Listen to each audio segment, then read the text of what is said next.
நான் தப்பானவன் சொல்றாங்க. நான் அப்படிப்பட்ட பொண்ணு இல்லன்னு சொல்லுங்க ப்ளீஸ். கண்களால் இறைஞ்சினாள் அருவி. பாரி அவளை திரும்பி பார்த்தான். இங்க எதுக்கு வந்தான்னு கேட்டேன். ஒவ்வொரு வார்த்தையும் அழுத்தி அதே சமயம் நிதானமாக கேட்டான். அப்படின்னா என்ன அர்த்தம்? என்ன சந்தேகப்படுறீங்களா தமிழ்? அவங்க எல்லாரும் சொல்ற மாரி நான் தான் அவன வர சொல்லி, இவன் கூட அஃபேர் வச்சுக்கிட்டேன்னு சொல்றீங்களா?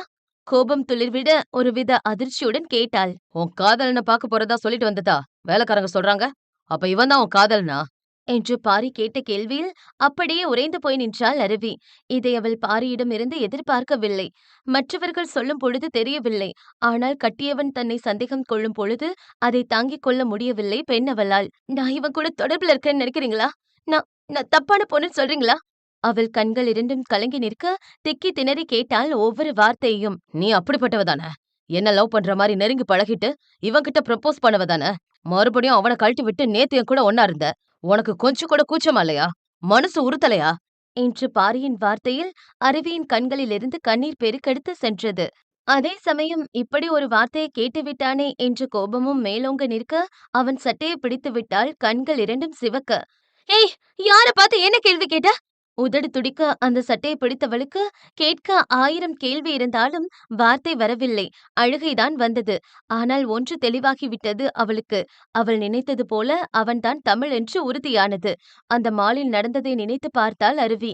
என்னதான் தமிழிடம் ப்ரொபோஸ் செய்வதற்கு அவளுக்கு தைரியம் இருந்தாலும் கொஞ்சம் பதட்டமும் இருந்தது.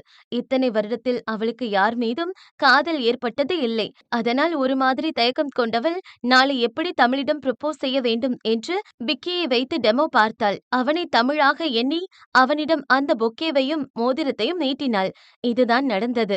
ஆனால் அதை பார்த்து தவறாக புரிந்து கொண்டான் தமிழ். நடந்ததை எண்ணி பார்த்தவளுக்கு அவள் நினைத்திருந்தால் நடந்ததை எடுத்து சொல்லி அவனுக்கு உண்மையை புரிய வைத்திருக்க முடியும்.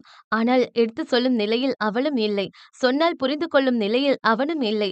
அவர்கள் சொன்னதை கண்மூடித்தனமாக நம்பக்கூடியவன் கட்டிய மனைவியையும் தவறானவள் என்று முடிவு செய்து விட்டான்.